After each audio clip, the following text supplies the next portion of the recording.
Wow! June 1 na tayo mga kaibigan, no? So malapit na po ang Pasko. Alam niyo mga kaibigan, kapag sumasapit na po ang June, talaga namang, malapit na talaga ang Pasko, di ba? Yan. So ngayon mga kaibigan, ang topic po natin ngayon ay Davao City. Pugad nga ba ng mga pulboronik? Question mark. So, ano po ang inyong sagot? Kung may sagot po kayo, paki-comment niyo po. Ulitin ko ha, ang topic po natin ngayon, Davao City, pugad ng mga pulboronik. Alam niyo na, pag sinabing pulboronik, di ba? Hindi po natin pwedeng sabihin yung talagang salitang kasi alam niyo naman, community guidelines, violation. So ayaw po nating bigla na lang tayong mawala sa ating live, no? So ulitin ko mga kaibigan, Davao City, pugad nga ba ng mga pulboronik? Yan. So mga kaibigan, ganito po yan. Kung matatandaan po ninyo, no, mga guys, noong panahon pa lang na ng kampanyahan, no, nagkakampanya noon si Sara Duterte sa unity team, no? So mga kaibigan, kung natatandaan nyo yun, may nangyari po na yung isa sa kanyang empleyado, mga guys, sa kanyang opisina, no, sa Davao, no, bilang isang mayor pa siya, mga kaibigan. Yung empleyado niya, mga kaibigan, ay nasama doon sa raid, no, sa isang beach. At doon nga, mga kaibigan, no, doon sa raid na yon sa isang beach ay nakitaan na merong mga illegal substances, no? At eto pa ngayon mga kaibigan ang nangyari doon, no? Yung ayon doon sa balita na aking napanood, mga kaibigan. Even yung empleyado po, no, ni Sara Duterte ay nakitaan sa kanilang mga belongings ng pulburon, no? Pero ito pong nangyari, no? Nagsabi itong empleyado ni Sara na, unsa man ni sir, kuan mi kanang empleyado mi ni Mayor Duterte. So dahil daw doon mga kaibigan, sineperate daw yon, no? Ayon to sa balita, mga balita mainstream media, sineperate sila doon sa mga nahulihan ng mga illegal substances. Sineperate, no, yung empleyado ni Sara, at pagkatapos later on ay pinalabas sila agad-agad. Nagreklamo ngayon yung mga naiwan. Bakit daw yung empleyado ni Sara ay pinalabas ng ganun-ganun na lang. Samantalang nahulihan din, no, yung sa kanyang belongings na meron silang dalang illegal substance. Bakit daw hindi sila andoon, hindi sila pinakawalan, pero bakit daw yung empleyado ni Sara ganun-ganun lang pinalabas agad, no? So, yun mga kaibigan, no, ini-establish ko lang dito, no, yung nangyari nung panahon ng kampanya. 2021 ito nung nangyari ito na at that moment mismo, ang sabi ni Sara Duterte ay tinanggal na daw niya. No, tinanggal daw niya yung empleyado na yon. But later on mga kaibigan, kung titingnan nyo yung mga tao sa Office of the Vice President, inilagay niya ulit, no? Yung tao na tinanggal niya dahil nasangkot doon sa raid na may mga gumagamit ng mga illegal substances, ay ibinalik niya ulit mga kaibigan nung siya ay vice presidente na, no? So in-establish lang natin 'yan para ma-recall ninyo, no? Kasi ang ating question po dito sa ating live ay Davao City, pugad ng mga pulboronik, no? Kasi hindi nga tayo pwedeng magsabi ng mga salita na kasi alam niyo naman mako-community guidelines tayo, kaya pulburon na lang mga kaibigan, no? Pulburon. Ngayon, ito pa, kung nare-recall ninyo, no, yung statement ni Rodrigo Duterte, noong mga panahon na sinasabihan niya na si PBBM daw ay bangag, na si PBBM daw nasa listahan daw ng PDEA, no? Eto mga kaibigan, di ba, Doon sa, I think 1 or 2 days after the rally, nagpa-press con siya. At doon sa press con niya, mga kaibigan, hindi ko alam kung nadulas siya, kung nadulas ba yon o talagang sinadya na talagang sabihin yun, no?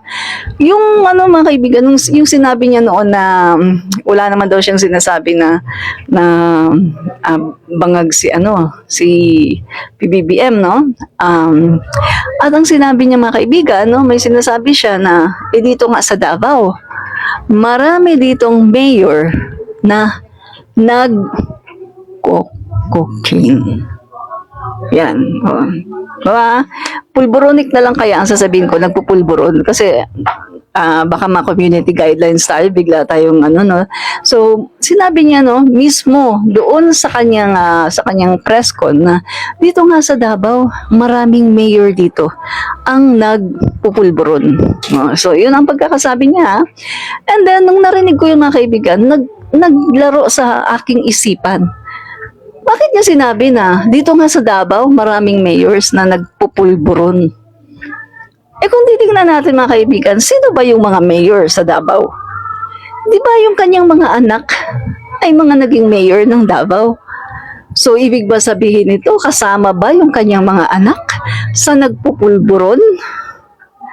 At eto iisipin mo mga kaibigan, kasi meron siyang war on drugs. Sabi niya, I hate drugs. Pagkatapos pinapatsugi niya yung mga maliliit na mga kababayan natin, na mga mahihirap, na mga butas-butas ang tsinelas, nakahandusay dyan, kinabukasan, butas-butas ang tsinelas, butas-butas ang damit. In short, mga mahihirap lang ang kinakayang iganon, di ba? So, eto ang tanong ko. Alam ba ni Digong na ang kanyang mga anak ay nagpupulburon? Pero okay lang ba sa kanya? Hindi niya ginaganon kasi anak niya? Kasi bakit sinabi niya doon sa kanyang press con? And dito nga sa Davao maraming mayor dito nagpupulburon. Ba? So, kung ating titingnan mga kaibigan, susuriin natin ang statement mismo ni Digong galing sa kanyang bibig. Dito nga sa Davao, maraming mayor ang nagpupulburon. So itatanong natin, sino-sino ang mga mayor na yan na nagpupulburon na sinasabi mo? Kasama ba ang mga anak mo dyan? At isa pang tanong, alam mo naman pala na maraming nagpupulburon na mayor ng Davao. Bakit hindi mo tinitegi? Bakit yung mga maliliit natin na kababayan ay ginagadon mo? Bakit yung mga mayor hindi mo ginaganon? Alam mo naman pala. So lumalabas mga kababayan na talagang peke yung kanyang war on drugs. Peke. At eto pa mga kababayan kaya nga ang title ng ating live ngayon ay Davao City? Pugad nga ba ng mga pulboronic? Okay. Tingnan nyo mga kaibigan Eto. Bago ito mga kaibigan, 37 PSSO workers dismiss. Mayor Baste announces dismissal of city employees testing positive in random drug tests. See? Mga kaibigan, 37. Biruin mo 37 empleyado ng Public Safety and Security Office who tested positive during a random drug test. Kaya ang tanong natin, Davao City? Talaga bang totoo na ang Davao City ay lugar ng mga pulboronic? Ba? Mga kaibigan, this is not a fake news. Totoo ito na balita, no? Ang balitang ito ay ngayon published on June 1, 2024, 12:07 a.m. At ang sumulat nito ay si David Ezra M. Francesquita GPP Compio. Davao po, ha? Ayan mga kaibigan, no? 37 PSSO workers dismissed. Dinismiss po ni Mayor Baste itong 37 na employees na to dahil sila po ay nagpositibo sa random drug test. Akala ko ba drug-free ang Davao? Akala ko ba pinagmamalaki na drug-free? Diba? Ang masama nito, empleyado ng gobyerno. Empleyado ng gobyerno ni Baste Duterte. Diba, mga kaibigan? Oh, kaya eto masasabi ko na, mga kaibigan na. Okay, ituloy natin yung balita. Tuloy natin. So, Mayor Sebastian Duterte of Davao City has announced the dismissal of all 37 employees of Davao City Public Safety and Security Office who tested positive during a random drug test. During the ceremonial mass destruction of mufflers and confiscated blinkers at the Traffic Enforcement Unit office in Ecoland, Davao City on Friday afternoon, May 31, 2024, Duterte stated, tanggal sila. Duterte stated, tanggal sila. I do not know kung unsa pagyo desisyon namo anak karon. Siyempre i-investigate gyud namo na. Dili lang ang CSU, Civil Security Unit, daghan man tag opisina or department nga nagahimo tag random drug test. So mga kaibigan ha, tinanggal po ni Baste. Ang tanong, mga kaibigan, di ba dapat si Baste magpa-drug test? Huwag niyang i-isolate ang sarili niya. Kailangan niyang magpa-drug test. Dahil mga kaibigan, noon pa man ay merong panawagan na dapat magpa-drug test si Baste. Lalong-lalo na hinamon noon ni Baron Geisler si Duterte, si Rodrigo Roa Duterte na ipa-drug test ang kanyang mga anak. See? Kaya mga kaibigan, dapat hindi i-isolate ni Baste yung sarili niya. Kasi mga kaibigan, pinadrug test niya yung kanyang mga empleyado pero siya hindi nagpapadrug test. Ba? Pero kung sakaling magpa-drug test siya, baka mga kaibigan, di ba? Ang gagawin niya muna, patagal-tagalin niya muna na mawala na yung epekto sa kanyang hair follicle o sa kanyang mga veins, sa kanyang blood, patatagalin niya muna yan, saka siya magpapadrug test, di ba? Para mawala yung epekto. Di ba? Sana merong isang higher na government official na pumunta doon at talagang i-undergo talaga itong si Baste na magpa-drug test. Sana gawin niya ng DILG, di ba? Na mas mataas kay Baste, na talagang ipa-drug test talaga para malaman. Kasi kita niyo mga kaibigan mga empleyado ng Davao City, gobyerno mga kaibigan, puro mga bangag. Mga bangag. Kaya nga, Davao City, tahanan ng mga pulboronik.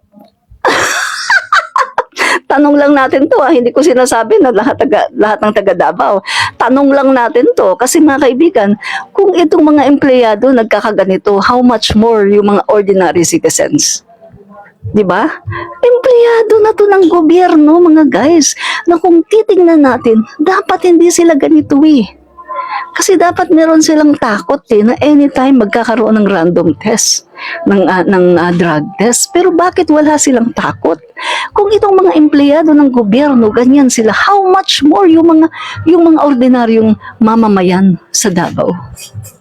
Diba? Kaya Kaya makikita natin dito mga guys, no? Kahit sabihin itong mga no, itong mga DD sheets na to na, "Uy, ate, bayaran ka. Uy, magkano?" Pero hindi nila mapapasinungalingan na totoo ang sinasabi ko dito. Ayan, balita eh.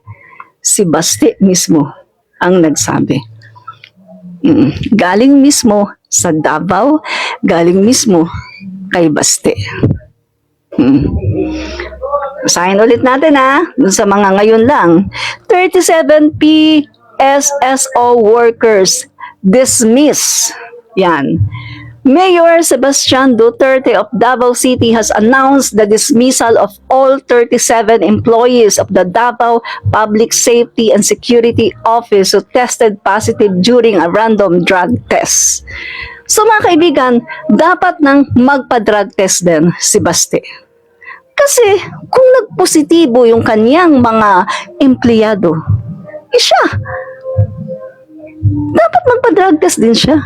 Wag niyang i-exempt yung sarili niya. 'Di ba? Mga kaibigan, kung leader ka, dapat ikaw magpa-drug test ka. Kasi noon pa pinagdududahan si Baste. Sa panahon pa lang na hinahamon ni Baron Geisler si Duterte na ipa-drug test mo yung mga anak mo. Anong gagawin mo kapag nalaman mo na yung mga anak mo ay ganito? 'Di ba?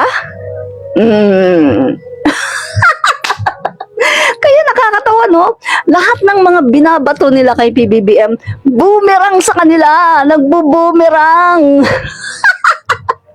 Karma talaga mga kaibigan. Kasi 'di ba, bago ka mambato ng baho, tingnan mo muna kung hindi ikaw 'yun, 'di ba?